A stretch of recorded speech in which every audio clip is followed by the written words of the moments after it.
우리나라 사람들이 좋아하는 고래로부터 전해오는 동화 가운데 흥부와 놀부가 있습니다. 놀부는 형으로서 부유하게 살았으나 언제나 자기중심적으로 동생을 돌보지 아니하는 탐욕의 사람이었습니다. 흥부는 가난하게 살았지만 선량한 사람이었습니다. 흥부는 자기 집에 찾아온 제비가 잘 지나도록 보살펴 주었는데 그 제비 중에 한 마리가 다리가 부러진 것을 보고 정성껏 잘 치료해 주었습니다. 그 제비가 가을에 남쪽으로 날아갔는데 봄에 다시 제비가 돌아오면서 박씨를 하나 물고 왔습니다. 흥부는 그 박씨를 심었는데 박이 잘 되어 큼직한 박이 열림으로 그 박을 타서 보니 그 안에 검은 보화가 가득 담겨 있었습니다. 놀부도 동생 이야기 듣고 나도 그렇게 해야 되겠다 하고 다리 부러진 제비를 잘 보살펴 주었습니다. 그 제비도 다시 봄이 돼서 박씨를 물고 왔습니다. 놀부가 그 박씨를 심었더니 큰 박이 열렸습니다. 야, 여기 무엇이 들을까 하고 박을 탔더니 그 박 속에는 악한 자를 징벌하는 신의 사자가 들어 있었습니다. 그 사자가 나와서 놀부를 향하여 하나님의 징계는 아니겠지만 어쨌든 벌을 내려서 놀부가 큰 벌을 받았답니다. 이 동화가 말하는 것은 권선징악입니다. 선을 권장하고 악을 징계한다는 의미가 담겼습니다. 이 동화의 흐름을 봅시다. 제비 다리를 고쳐준 행위는 겉으로는 같아 보이지만 그 결과를 보면 흥부는 그 행위로 보화를 얻었고 놀부는 그 행위로 징계를 받았습니다. 같은 행위로 보이지만 결말의 차이가 있습니다. 인간적으로 보면 흥부는 가난하기 때문에 그 제비의 다리가 부러졌을 때 값싼 항생제를 쓰고 집에서 쓰는 천을 찧어서 다리를 묶어 주었겠지요. 놀부는 부자이기 때문에 수입산 외국제, 값비싼 항생제를 발라주고 고급 붕대로 잘 묶어줬을 겁니다. 겉으로 보면은 놀부와 한 일이 엄청나게 더 가치 있어 보이지만 그 결말은 다릅니다. 왜 그럴까요? 흥부는 순수한 연민의 마음으로 행하였고 놀부는 탐욕을 가지고 행하였기 때문에 그렇습니다. 이 동화는 우리에게 어떤 행위든지 그 행위의 근본되는 마음가짐이 중요한 것을 가르쳐주고 있습니다. 인간 행위의 가치평가는 우리는 겉으로 보지만 실제적 가치평가는 마음가짐과 정신에 따라 달라집니다. 사람들이 살아갈 때 임기응변으로 행하고 임시변통으로 행합니다. 우선 보기에는 그런 것들이 통하는 것 같아도 진정한 가치는 한순간에 한 시간에 일어나는 사건이 아니라 계속되는 삶의 내용으로 연결되어지는 것입니다. 어쩌다가 한번 잘하는 것, 어쩌다가 한번 실수하는 것이 그 인생의 평가가 아니라 삶 전체가 어떻게 되어가느냐 하는 것입니다. 우리 인간 사회의 병폐는 놀부의 심상을 따르는 데 있다고 말하겠습니다. 요즘 우리나라에 놀부집이라는 음식점이 많습니다. 그런데 흥부집이라고 간판을 붙이면 장사가 안 되고 놀부집이라고 간판을 붙여야 장사가 잘 된답니다. 그게 우리나라 마음 심보를 말합니다. 정치 현상, 경제 현상, 교육 현상, 종교 현상에 나타나는 수많은 병폐의 원인은 무엇입니까? 흥부의 마음을 갖지 않고 모두가 놀부의 심보를 따라가기 때문에 이런 현상들이 생긴다고 말할 수가 있겠지요.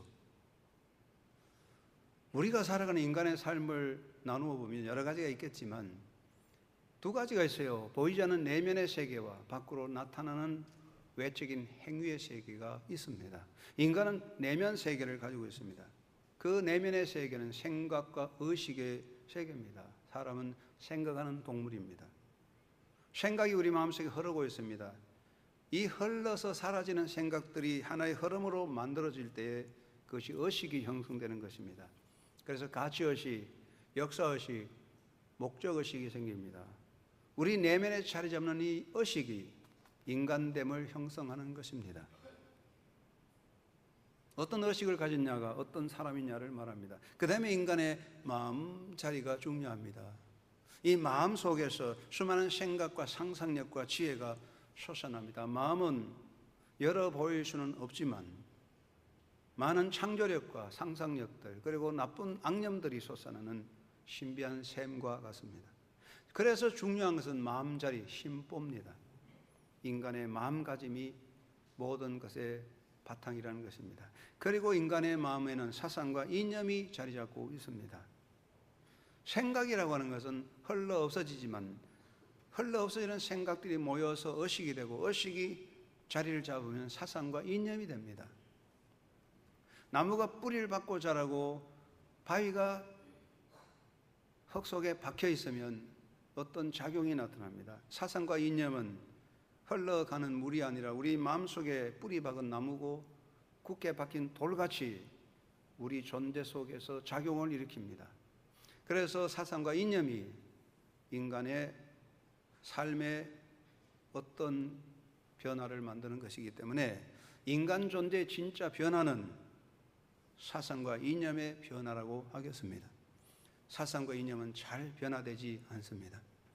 우리나라의 역사를 보면 빨치산에 투쟁하던 그 빨치산의 그 사상을 받은 사람들은 30년, 40년 감옥에 가도 그 사상, 공산주의적인 사상을 안 고치는 사람이 있어요.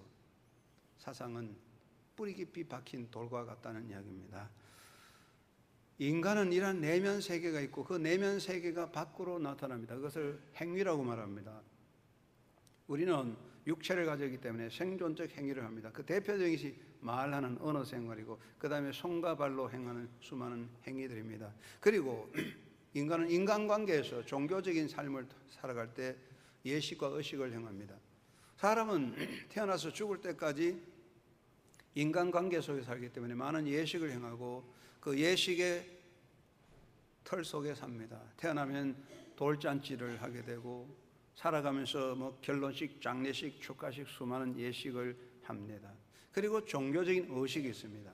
제사의식, 예배의식, 종교생활의 의식을 행합니다. 이런 관계적인 행동들을 하게 됩니다. 그리고 사회적 행위를 합니다. 인간은 사회적 동물이기 때문에 자기 개인의 의사를 밖으로 나타냅니다. 그것을 집단적으로 만들어 나타내는 집단적 의사 표현도 있습니다. 이념과 사상을 생활 속에 실천하기도 합니다. 의무를 행하는 행위가 있습니다.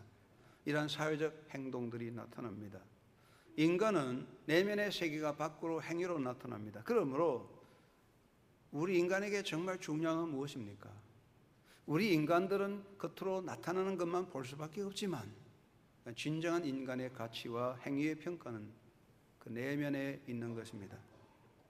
흥부와 놀부의 행위를 볼 때에 다 비슷한 행위죠. 겉으로 보면 다 좋은 일입니다. 그러나 흥부는 그 일로 인하여 검은 보화를 받았지만 놀부는 그 결과에 벌을 받았습니다. 무슨 차이입니까? 마음가짐의 차이입니다. 공자는 회사후소라는 말을 했습니다. 그림을 그리려면 바탕이 깨끗해야 그림을 그릴 수 있다고 그랬습니다. 공자가 말하는 많은 제사와 예의도, 예절도 마음 바탕이 있어야 된다고 가르쳤습니다. 하나님의 사람 모세는 이스라엘 백성들에게 마음을 다하고 뜻을 다하고 정성을 다하여 하나님을 사랑하고 섬기라고 그랬습니다. 예수님께서도 마태복음 6장에서 우리가 구제하고 기도하고 봉사할 때에 사람 앞에 보이려고 하지 말고 하나님 앞에 하듯이 진실하게 해라. 그것을 꾸미는 외식을 하지 말고 진실을 가지고 하라고 말씀하셨습니다. 하나님께서는 인간의 마음을 보신다는 것입니다. 오늘 이것을 우리가 다시 기억해야 됩니다. 오늘 읽은 본문의 예레미야 7장에 하나님은 예레미야를 통해서 선포하십니다. 오직 내가 이것을 그들에게 명령하여 이르기를 너희는 내 목소리를 들으라. 그리하면 나는 너의 하나님이 되겠고 너희는 내 백성이 되리라. 너희는 내가 명령한 모든 길로 걸어가라. 그리하면 복을 받으리라. 하나님께서 예레미야를 통해서 말씀하신 것이 이겁니다. 너희는 내 목소리를 들으라. 하나님의 말씀에 순종하는 것이 모든 것의 원칙이요 바탕이라는 것을 가르쳐 주었습니다. 구약에는 수많은 하나님의 말씀들이 담겼습니다. 그 말씀은 두 가지로 나눠지는데, 하나는 하나님의 백성들이 살아가는 삶의 길, 바른 길, 삶의 바른 길을 가르치고, 하나는 하나님을 섬기는 방법에 대해서 가르치고 있습니다. 대표적인 것이 하나님의 백성들은 어떻게 살아야 하느냐를 가르칩니다. 그것이 십계명이요 율법입니다. 십계명은 하나님을 섬기는 법과 사람을 사랑하는 법을 가르쳤습니다. 1계명에서 4계명은 하나님을 사랑하는 방법을 가르치고, 5계명에서 10계명은 사람을 사랑하는 방법을 가르치는 원칙입니다. 그런데 이 10가지 원리를 따라서 인간이 구체적으로 어떻게 살아갈 것이며, 말은 어떻게 하며, 인간관계 속에서 어떻게 하며, 여러 가지 행동들을 가르치는 것이 법도와 율례입니다. 그래서 구약성경 신명기 레위기서에게는 하나님의 백성들이 살아가는 삶의 내용들, 언어 생활에서 행위에 대한 모든 세부한 규칙들을 말씀해 주고 있습니다. 두 번째 하나님께서 말씀하신 내용은 하나님을 섬기는 방법을 가르칩니다. 그 대표적인 것이 절기를 잘 지키고 제사를 행하라는 것이죠. 하나님께서 이스라엘 백성에게 명한 절기, 이스라엘 백성들이 반드시 지켜야 될 3대 절기가 있습니다. 첫째는 유월절입니다. 무교절이라고 하지요. 이스라엘 백성이 애굽에서 석방되어 떠나는 것을 기념하는 유월절, 무교절입니다. 두 번째는 맥추절입니다. 칠칠절 또는 오순절이라고 하는데 보리 추수 때 하나님께 드리는 절기입니다. 세 번째는 초막절입니다. 장막절 또는 수장절이라고 하는데 추수감사절과 같습니다. 이 세 가지 절기를 반드시 잘 지켜야 된다고 말씀했습니다. 그 다음에는 제사를 똑바로 행하라고 했습니다. 제사는 하나님을 섬기는 중요한 행위입니다. 제사는 굉장히 많습니다. 첫째는 번제가 있습니다. 번제는 태운다는 것입니다. 태워서 드리는 제사입니다. 카릴이라는 말이고 번트 오플링이라고 합니다. 태우는 것입니다.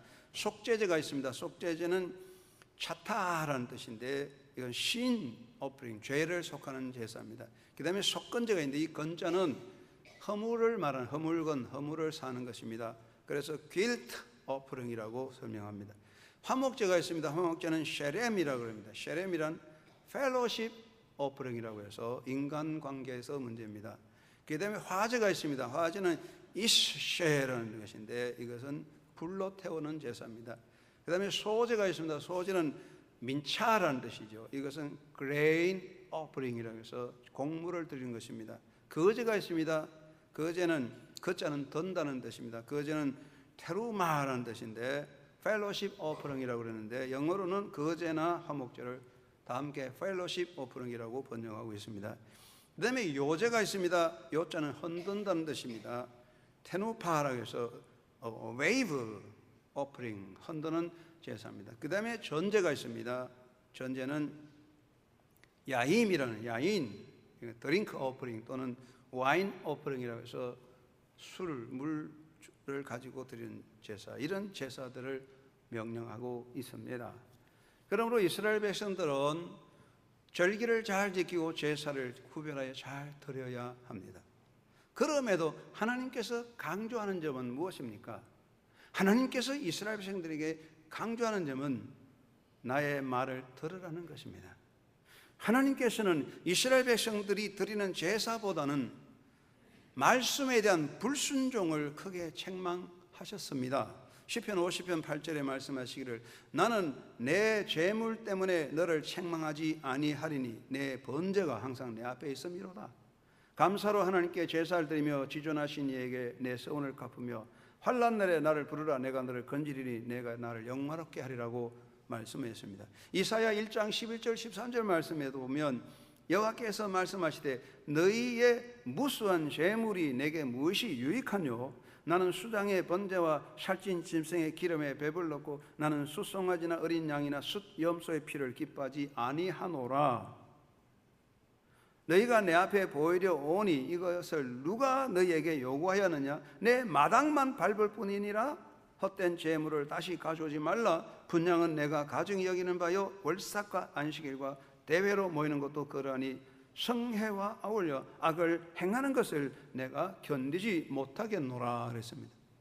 이사야 66장 3절 말씀에 말씀하시기를 소를 잡아 드리는 것은 살인함과 다름이 없이 하고 어린 양으로 제사 드리는 것은 개의 목을 꺾음과 다름이 없이 하며 드리는 예물은 돼지의 피와 다름이 없이 하고 분향하는 것은 우상을 찬송함과 다름이 없이 행하는 그들은 자기의 길을 택하며 그들의 마음은 가증한 것을 기뻐한즉 나 또한 유혹을 그들에게 택하여 주며 그들이 무서워하는 것을 그들에게 임하게 하리라고 했으며 내가 기뻐하지 아니하는 것을 택하였다고 말씀하고 있습니다. 아모스 5장 21절에서 말씀하시기를 내가 너희 절기들을 미워하며 멸시하며 너희 성회들을 기뻐하지 아니하나니 너희가 내게 번제나 소제를 드릴지라도 내가 받지 아니할 것이요 너희의 살찐 희생의 화목제도 내가 돌아보지 아니하리라. 내 노래소리를 내 앞에 거칠지어다 내 비파소리도 내가 듣지 아니하리라. 오직 정의를 물같이 공의를 마르지 않은 강같이 흐르게 할지어다라고 말씀하고 있습니다. 이 말씀에 보면 하나님께서는 너희들의 제사와 제물로 인하여 책망하는 것이 아니라 너희들의 불순종을 내가 책망한다고 말씀하고 있습니다. 그리고 이스라엘 백성이 하나님의 진노를 받아서 망한 것은 절기를 지키지 않고 제사를 지키지 않아서가 아닙니다. 절기를 지키고 제사를 지냈을지라도 하나님의 말씀에 불순종함으로 그들은 하나님의 진노를 받았습니다. 예레미야 14장 11절 12절 말씀하십니다. 여호와께서 또 내게 이르시되 너는 이 백성을 위하여 복을 구하지 말라.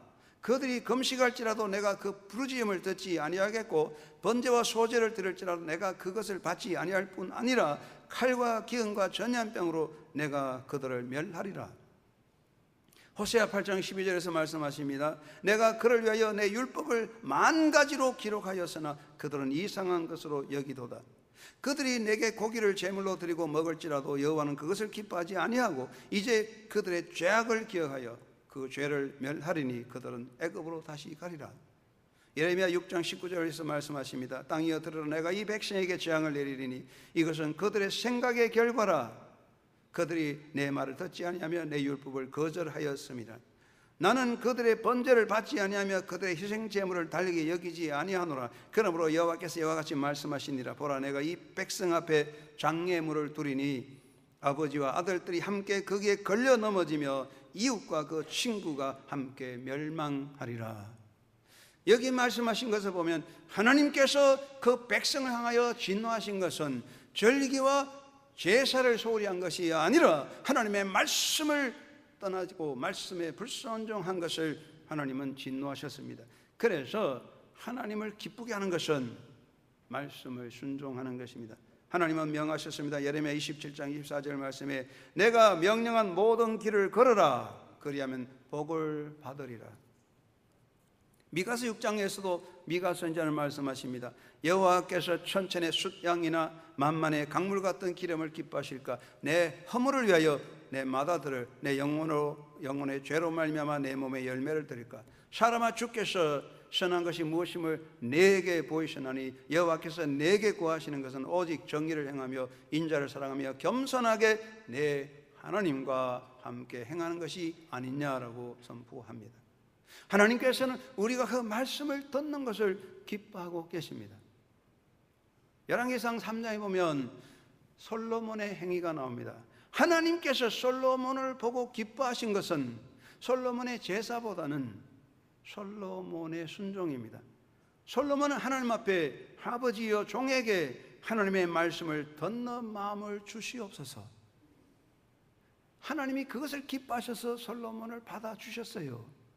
여러분의 마음이 열려서 하나님의 말씀을 듣는 마음의 귀가 열리기를 주의 이름으로 축원합니다. 우리가 예배하고 찬양할지라도 하나님의 말씀을 향하여 듣는 귀가 닫혀버리면 그 사람은 저주받은 사람입니다. 말씀을 따라가는 자가 되어야 복이 되는 것입니다. 사무엘상 15장에 사무엘은 사울을 보고 말씀하셨습니다.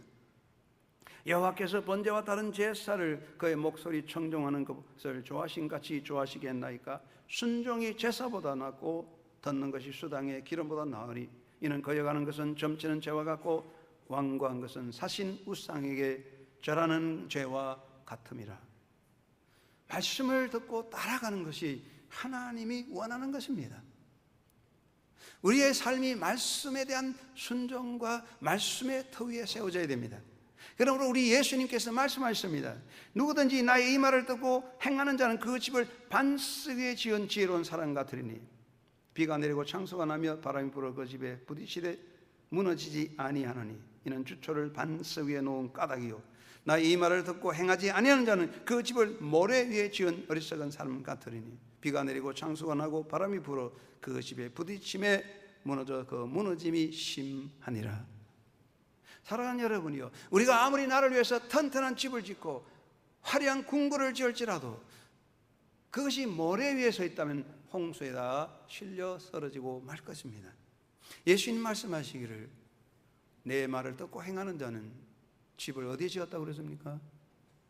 반석 위에 지었다 그랬습니다. 오늘 이 본문 말씀을 통해 우리에게 주시는 말씀은 이것입니다. 하나님께서는 이스라엘 백성들에게 절기를 지키고 율법의 법도를 따르며 그리고 제사를 행하라고 명령하셨습니다. 그러나 그 모든 것보다 하나님이 기뻐하시는 것은 너희가 내 말을 들으라는 것입니다. 우리가 이 땅에 살 때에 정말로 우리가 기억해야 될 것은 무엇보다도 하나님의 말씀에 순종하고 말씀을 마음에 담고 사는 것입니다. 여러분, 인간에게 정말 중요한 것이 무엇입니까? 우리가 젊을 때는 사람의 의지로, 사람의 노력으로 다 될 것 같고 다 이룰 수 있을 것 같습니다. 그러나 살다 보면 나이가 들어보면 사람은 신이 아니라는 걸 알고 인간의 어리석음을 깨닫게 됩니다. 나이가 60되고 70이 됐는데도 하나님도 부정하고 제 마음대로 하겠다는 사람은 참 어리석고 불쌍한 사람이죠. 여러분, 인간에게 중요한 것은 내가 이것저것 조건을 가지고 무엇을 가지는 것이 아닙니다. 왜냐? 그거 다 없어지는 건데 중요한 것은 생명을 지키는 하나님의 은혜 안에 사는 것입니다. 내가 하나님의 은혜를 누리고 은총 안에 사는 비결이 무엇입니까? 그것은 하나님을 기쁘게 하고 하나님 마음에 드는 것입니다. 누가 하나님의 마음의 기쁨이 되겠습니까? 그것은 하나입니다. 그의 말씀을 듣고 말씀을 따라가는 말씀 위에 서는 사람이 하나님을 기쁘게 하는 사람이죠. 이사야 66장 2절 말씀에 말씀하시기를 무릇 마음이 가난하고 심령에 통이하여 내 말을 듣고 떠는 자를 그 사람은 내가 돌본다고 하나님 말씀했습니다. 우리가 하나님 말씀 듣고 그 말씀을 가슴에 담고 말씀 앞에 복종하는 그러한 마음을 가질 때 하나님이 그 사람을 보살펴 준다고 했습니다. 여러분, 한역의 사랑하는 성도 여러분, 오늘 하나님 말씀대로 그 말씀에 아멘하는 믿음의 삶으로 승리하는 자가 되기를 주의 이름으로 축원합니다. 무엇보다 우리가 하나님의 말씀 앞에 아멘 해야 됩니다. 하나님께서 우리에게 주신 아름다운 말 중에 한마디가 아멘입니다. 아멘. 우리 하나님의 말씀 앞에 아멘 해야 됩니다. 그 말씀이 내 마음에 들든지 안 들든지 아멘 하는 것입니다. 아이고, 그건 내가 마음에 안 들어, 나는 싫어하면 아멘 안 하겠다, 그렇게 할 수 없습니다. 아멘 하는 것입니다. 아멘은 하나님 앞에 인간의 고백인데요, 아멘은 전적인 동의를 말합니다. 네, 저도 전적으로 그렇게 믿습니다. 그것이 아멘입니다. 아멘은 나의 존재를 묶어 놓는 것입니다. 천막을 칠 때에 천막이 바람에 날아가지 않게 하기 위해서 말뚝을 깊이 박고 튼튼한 말뚝에다가 천막을 붙잡아야 합니다. 그 튼튼한 말뚝이 아멘이라는 의미가 있습니다. 이 말은 우리의 존재를 하나님 앞에 갖다 묶어매는 겁니다. 하나님이라는 튼튼한 이 기둥에 내 존재를 갖다 묶어매는 게 아멘입니다. 그리고 아멘은 하나님의 약속에 대한 나의 절대적인 확신입니다. 예수님께서 말씀하실 때 아멘 아멘 레고 아멘, 아멘 아멘 레고 아멘, 내가 진실로 진실로 내게 이르노라, 그 진실이라는 말이 아멘입니다. 하나님의 말씀은 진실이요 생명이라는 이야기입니다. 그 말씀에 우리의 존재를 갖다 묶는 것이 아멘입니다. 그러므로 아멘은 하나님의 말씀 앞에서만 할 수 있는 것입니다. 인간의 말에 대해서는 아멘 할 수 없습니다. 아무리 달콤하고 아무리 재미있는 말이라도, 내가 그 말씀 앞에 설득당할지라도 사람의 말 앞에 아멘 해서 안 됩니다. 인간의 말 앞에는 아멘 할 수 없습니다. 인간의 사상과 이념을 따라갈 때 내가 사상을 따를 수는 있지만 인간의 사상 앞에 아멘 해서 안 됩니다. 아멘이 될 수 없습니다. 인간의 권세 앞에 아멘 할 수 없습니다. 사람이 살다 보면 힘에 굴복해서 그저 억지로 예하고 목적을 얻으려고 아첨해서 말할 수 있습니다. 그러나 그건 세상살이고, 우리가 아멘이란 말은 힘이나 권력 앞에 할 수 있는 게 아닙니다. 오직 여호와의 말씀 앞에만 아멘하는 것입니다. 여러분이 살아있을 동안에 그 하나님의 말씀이 선포될 때 아멘 하시는 그런 복된 입이 되기를 주의 이름으로 축원합니다. 고린도후서 1장 20절에 사도 바울이 말씀하시기를 하나님의 말씀은 얼마든지 그리 수도 안에서 예가 되니 그런즉 그로 말미암아 우리가 아멘하여 하나님께 영광을 돌리게 되느니라. 우리는 아멘 해야 됩니다. 우리나라 말에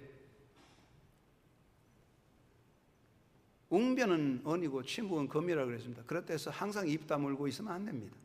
하나님 말씀 앞에는 아멘, 그 삶이 복된 것입니다. 사랑하는 여러분, 세상에는 따라야 할 권위가 있습니다. 지켜야 할 법도도 있습니다. 그런데 우리 하나님의 백성들에게 지켜야 할 법도와 따라야 할 권위 중에 최고의 권위와 법도는 하나님의 말씀인 것입니다. 말씀보다 더 높은 권위도 없습니다. 말씀보다 더 큰 법이 없는 거예요. 우리는 오직 말씀의 법도 앞에 아멘하는 거예요. 우리 성도들이 땅에 살 때에 생명이 닿을 때까지 우리가 따라가야 될 말씀은 하나님의 말씀인 것입니다. 그 말씀의 권위 앞에 아멘하고 말씀을 따르고 말씀의 생명과 인생을 붙잡아매는 여러분 되시기 바랍니다. 태풍이 불면은 배를 바닷가에 항구에 붙잡아 맵니다. 그러나 태풍이 심하면 배도 날아갑니다. 항구 자체가 날아가 버립니다. 어디에다가 인생을 붙잡아 맵니까? 하나님의 말씀에다가 나를 꽉 붙잡아 매야 됩니다. 그것이 아멘입니다.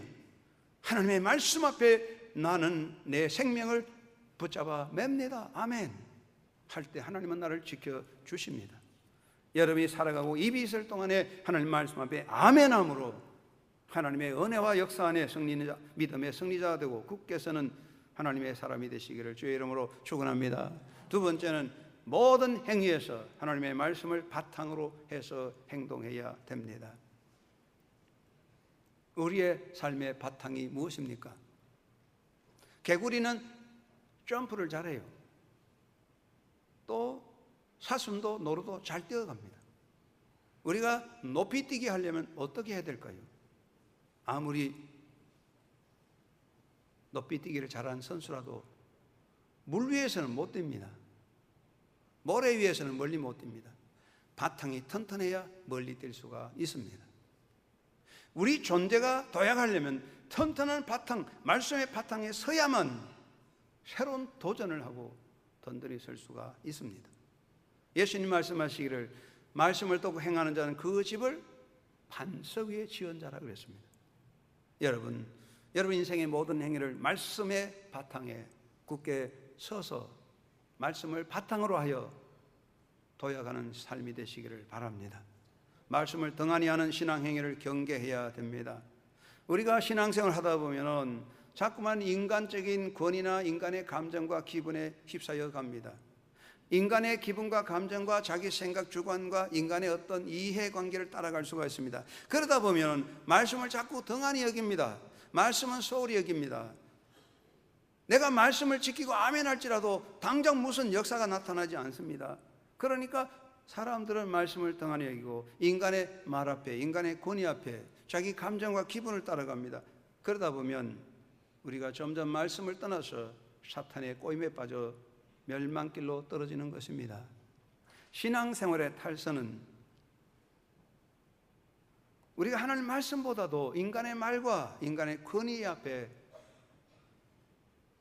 귀를 기울일 때 일어나는 것입니다. 신앙생활의 탈선은 우리 신앙생활에 열정은 가졌지만 그 열정들이 하나님의 말씀을 떠나버릴 때 무서운 탈선으로 떨어질 수 있습니다. 우리는 하나님 말씀의 중심이 되고 말씀을 등한히 하는 것을 경계해야 합니다. 그리고 말씀을 벗어난 신앙 행위를 경계해야 합니다. 사무엘상 13장에 보면 사울 왕의 행위가 나타납니다. 사울이 왕이 됐습니다. 블레셋과 전쟁이 생기고 블레셋이 군대를 거느리고 쳐들어왔습니다. 야단났습니다.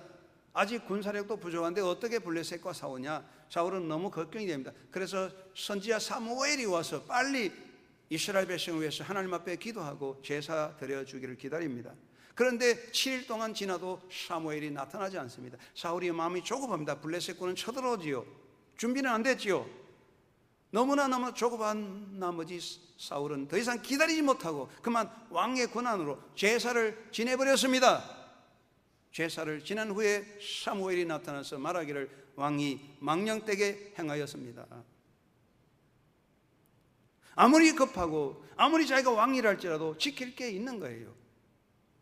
아무리 급하고 그가 왕이라도 하나님의 법도를 어길 수는 없는 거예요. 사울은 자기 상황에 따라 하나님의 법도를 어기고 제사를 지냈습니다. 제사 행위 자체가 하나님의 명이랄지라도 법도를 어긴 일이므로 말씀을 벗어났으므로 하나님은 사울을 버렸습니다. 우리가 신앙생활에 정말 조심해야 될 것은 우리가 말씀을 벗어나서 행동하는 일입니다. 우리 상황이 살다 보면 급할 때가 있습니다. 인간 문제가 너무 시급할 때가 있습니다. 너무 고통스럽고 힘들 때가 있습니다. 그럴 때 자칫하면 우리가 말씀을 떠나버릴 수가 있습니다.